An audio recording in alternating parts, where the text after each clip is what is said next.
I will intervene on some questions I know that are coming up, but Matt Lubick will be calling the plays tomorrow, and then also will be the offensive coordinator in going forward, period.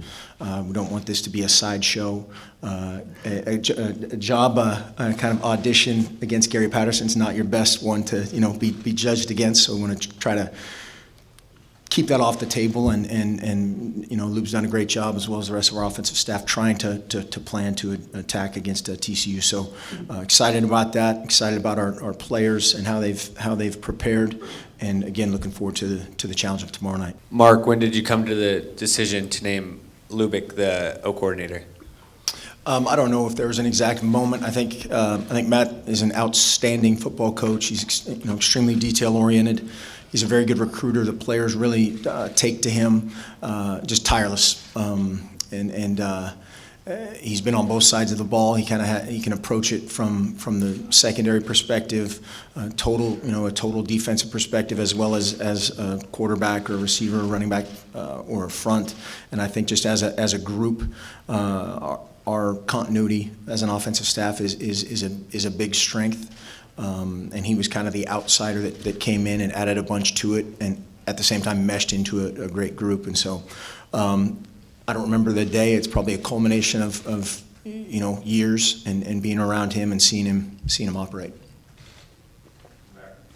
Mark, going off of what Sky had to say, you had been so open that the Alamo Bowl was going to kind of be a pre-interview for Matt Lubick to possibly get the permanent offensive coordinator position. Do you think it helps him or the team or the offense at all, knowing that there's a permanent guy up there? Was that kind of your thinking to naming him now during the bowl versus maybe spring ball or next season? Yeah, I think it was one of you guys that said it was a job interview or audition, and that's how it was approached. And I remember answering that question. And again, like I said, I didn't want every third and inches have a split screen of Gary Patterson and Matt Lubick and going, this is his job on the line. It's not that. It's our players against their players, and they're really good, and we try to prepare our guys to play against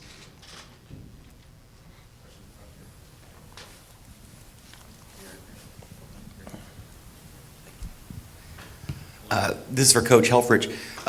Coach, over here to your left, how comfortable are you with having Coach Lubick play calls? He's never done it before, he said yesterday. Going against Coach Patterson's team is going to be a very difficult time to do that for your first time. Talk about that.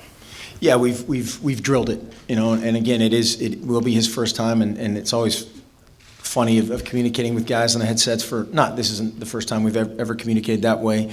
We've done a lot more called situational work throughout the bowl prep than we would normally do.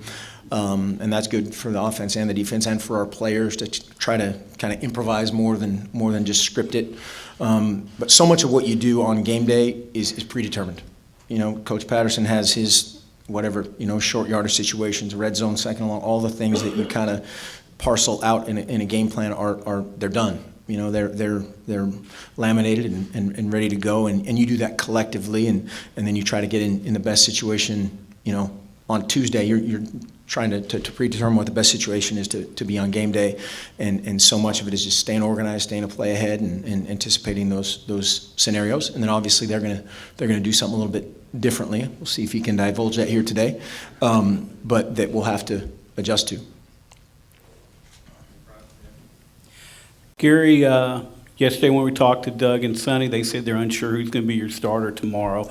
Just wonder if you can speak to the confidence that you've got in both those backup guys and their as they come forward and play.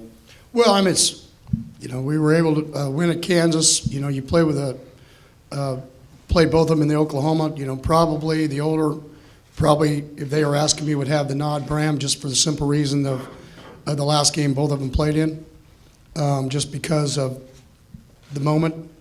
If you guys were asking me, would you rather have new coordinator or a new quarterback, I'd probably say new coordinator, because the guy on the field makes everything happen.